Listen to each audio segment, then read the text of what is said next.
I'm in a very, very, very foul mood today. I'm angry. And when I'm not feeling good, I dress up.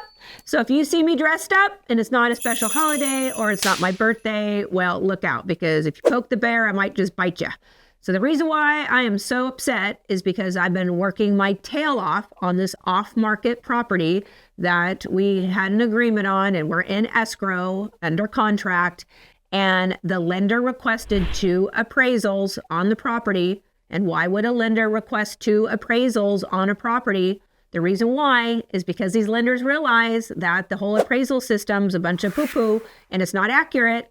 And whatever appraisal comes in at the lower value is the appraisal they go with. They don't even average the 2. So as fate would have it, my appraisal on this one property that was off market, meaning it wasn't on MLS, came in $100,000 under the agreed upon sales price. You heard me right, $100,000 below the asking price. That's impossible. If this appraisal system is so accurate, how can there be such a huge variance? And the answer is the appraisal system is not accurate. And the purpose of this video is to help you homeowners and buyers bring that appraisal in at value. And if it doesn't come in at value, what are your options and what are these appraisers looking for? My number one tip, if you're a home seller, is invest in a home appraisal, okay?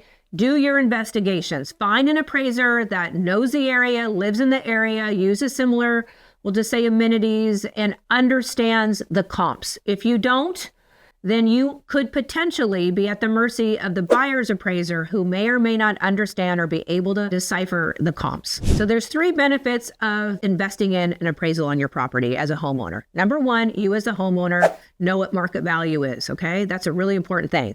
Second thing is when your buyer makes an offer, you can say, hey, here's the appraisal. So this is what we think the value is, and a licensed professional thinks the same. It's really good for negotiations.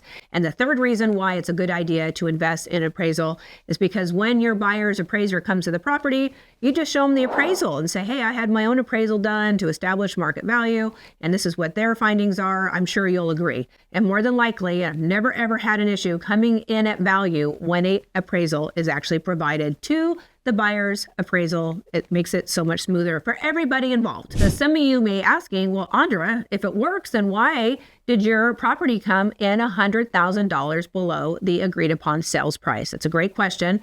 And the difference is this property that I was referring to, it was an off-market property where we did not have that appraisal done up front. It was kind of one of these things where I brought in the buyer, I coordinated the seller, and we did not have that appraisal in place. I honestly think that if we did, we probably would have had a different result. So please learn from this experience. So how do banks even hire these appraisers, right? And let me tell you, all the banks out there don't have their own appraisers on staff.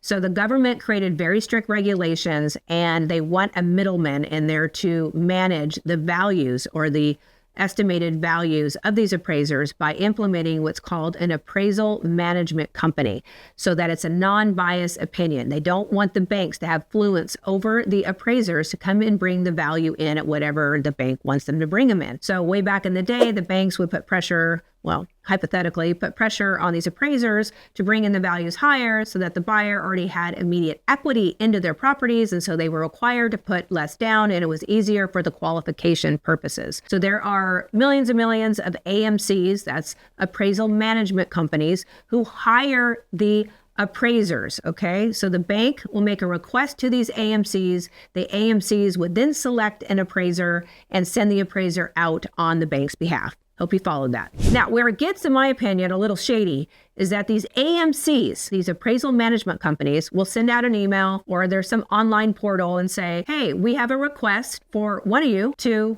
give an appraisal at 123 Banana Street. What is your availability? When can you get us the appraisal? And how much do you charge for doing this appraisal? Now, the appraiser that comes in with the lowest amount, let's say he'll say, hey, I'll do it for $400. So the AMC will be, you're hired. And then guess what happens? That AMC charges the bank, let's say $550. So it's really motivating for the AMC to find the lowest cost appraiser, which typically is not the most qualified appraiser to give an appraisal. And in my opinion, that's where this whole thing goes wrong. Now, usually some of these bigger banks use appraisal management companies, AMCs, that use the first come, first serve program with some of their appraisers, which means they put out a job and the first one that grabs it gets it.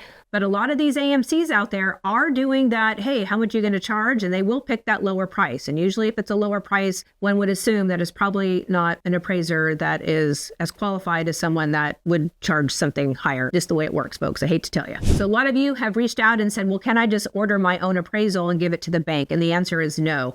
There are regulations in place where the banks, mortgage companies, have to use an AMC and have a non-biased opinion of value. But the reason why you're going to invest in appraisal if you're selling your home is because you want to avoid all the things I just talked about. You want that appraisal to come in at value. So a lot of you have reached out and asked me a few questions about appraisal, so I'm going to answer them right now. The first one being, what's considered living space? So when you're looking on your MLS, you'll see a square footage little area there, and that's considered living space. Everything in the inside of the property is considered living space, including closets. Garage spaces are not considered living space. And if you have done some type of addition over to the garage, if it doesn't have electricity and it's not set up with the HVAC system, it's not considered living space. Really important to notate that. So if an appraiser comes in, you say, oh yeah, I did this addition and we're going to add square footage. If it doesn't have electricity and the HVAC system isn't tied into it, they will count that as a garage space. So another question is, how do the comps in my community affect the value of my house? And the answer is,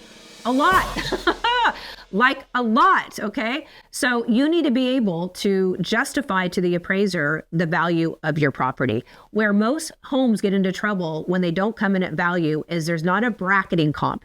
So an appraiser is usually required to come up with 5 comps in the area, okay? One comp has to be lower, one comp has to be higher. And if you don't have that higher comp, that's called a bracketing comp, that's where that appraisal issue has an issue.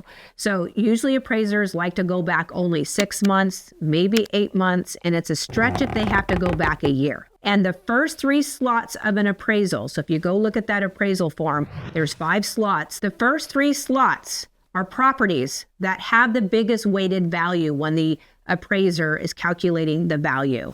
So when you are working or talking to an appraiser, try to use this term. Can you please use these 3 properties in those first 3 slots? Because I know they have the biggest weight and it is the closely related comp to this property, okay? You'll be talking there and speaking their language if you use those terms. Appraisers like to use properties that are within a mile radius of the property they're evaluating. Sometimes they can expand their search if there's just not enough comps or if you're in a rural area. They like to use similar age homes to bring in their values. Properties that have HOAs or gated communities, they like to use similar type of amenities and features on a property to bring in their value. So if you're helping the appraiser with the comps, make sure you're addressing those things. Help them out, especially if they're not familiar with the area. Now, appraisers will give certain adjustments. That's the right word, adjustments. So when you're talking to them, use that word adjustments. They'll like you. They will make certain adjustments for upgrades in the property. If you have a pool, they'll give you a certain value. If you have a kitchen remodel that's been done within the last 5 years. So if your appraiser asks you when your kitchen or when your bathroom's redone, just say, oh, about 4 years ago. Because on that form, it will actually show like, okay, they did the upgrades from 0 to 5 years and then from 6 to 10 years or 15 years and older. So they will give less of a value on your upgrades if they were done 10 years ago versus 5 years ago. Now you will notice when the appraiser comes to your house, they're going to be measuring on the exterior of the property. They don't take the measurements from the inside of the property, only the outside. And if you have a 2-story property and there's an opening, like some of those have, like the living rooms are open, they will deduct that square footage off the calculation from the exterior of the home. And please do not use this calculation when you're talking to an appraiser. They're going to roll their eyes. Do not use the price per square foot calculation. They don't use that in their evaluation. They're going to look at you like you're a rookie. The only purpose of price per square foot from an appraiser standpoint is to look at the overall area to see if that price per square foot is trending up or trending down. So if you're trying to convince an appraiser that your house is worth more because of the average price per square foot, don't do that. It's not even something that they even consider. So what happens if the property comes in at value below the agreed upon purchase price. A couple things you can do. You can ask the seller to lower their price to meet the appraised value. Most sellers that I've worked with have been like a solid hard no. My house is worth what somebody's willing to pay for it. I don't care what the stupid appraiser has to say. Okay. So then you as a buyer can either come up with the difference to qualify if that's what the lender's requiring you to do, or you can back out of escrow, or you can ask the appraiser to review the file. And when you do that, it's called a rebuttal. The appraiser usually requests 5 additional comps that you can bring to the table to prove that the house is at that higher value. Now, in my entire career, I have never, ever had an appraiser come back and say, wow, golly gee, you're right. You know how to do my job better than I do. They're very stubborn people because what they'll say is, hey, you're hiring me to give my opinion of the value. And I looked at the comps, we see them differently, and this is my opinion. So you can go down that rabbit hole of trying to convince an appraiser to make adjustments on the appraisal form, but realize probably 99.9% of the time, it never happens. And please do share with me down below if you've ever been able to get an appraiser to, turn that around, because I want to know what you did. Now, there is another little tidbit of information that a lot of home sellers and buyers don't know. And that is, even though, let's just say the appraiser comes in at value, that appraisal still has to pass underwriting review. What does that mean? That means the lender has this department called the underwriting department, which either approves or denies a loan. They are also required to look at that appraisal and to say, yes, I think this is good and this will pass. I can't tell you how many times it gets to the underwriting department because, these underwriters are professional appraisers too. And they say, nope, I don't like this comp. I don't like this one. It's too old, or I don't like the zoning, or I don't like it. I don't like the way this form was filled out. And so I'm going to kick it back, and I'm not approving this loan until I get an appraisal that I deem worthy. It happens more than you think. So if you are a buyer and you're signing off on all your contingencies, make sure that appraisal has been approved to that underwriting department. Replay this. Hear what I just said. That's really, really important. Just because the appraiser brings it at value, the underwriter also has to approve it at your bank. Okay, now the fun stuff, my opinion. And I'm going to get in a lot of trouble here. And for you appraisers out there, tell me your opinion. I'm not trying to put you down. I think a lot of you know what you're doing, but you do know that you are limited in what you can bring a house into value. You're given certain guidelines and restrictions. In fact, I have an appraiser on my team who I argue with all the time on values. I'm like, you're wrong. That's not a right value. And this last property that she did for me, I'm like, you're $200,000 off on your appraisal. She's like, Audra, I'm just telling you, based on the comps, because we haven't sold any properties in this area for 6 months, I have to pull from comps that are lower than your property. You don't have that higher value, so I can't bring it in to the value that you want. And I'm like, it's not that I want it, it's what the market will bear. I know what the market will bear. I'm selling homes every day. I know this is the value. And she just hands me the appraisal and goes, I'm sorry, but this is the valuation. I love you a lot. You're probably right, but this is what I can provide you. So please just tell your home seller that this is the worst case scenario. So thank God I was right, because I am closing the property $250,000 more than that appraised value. And I'm using an appraiser who I love and trust and adore and value her opinion. The challenge is that the whole appraisal system and the way that they come up with their valuations is inaccurate, and it shouldn't be weighted as high as it does in the mortgage lending arena. And honestly, this whole appraisal system with the mortgage, the lender, and the buyer really benefits the rich, right? Because if a house won't appraise, only people with a ton of money that can buy things all cash get to buy the really special properties because they can afford to push the price. And that's not fair. In my opinion, that's discriminating against people that aren't as financially strong, but can qualify for the loan. But we are basing the entire value of a property on a broken, archaic system that is not accurate. And that's wrong. Now, I will tell you that the people that were buying this property that didn't appraise, we backed out of escrow. These people were looking for a property for over 2.5 years. They fell in love with this property. I just can't tell you how special these people were. And because the appraiser came in $100,000 off, they didn't have the proper reserves to qualify. So they did not get the house of their dreams.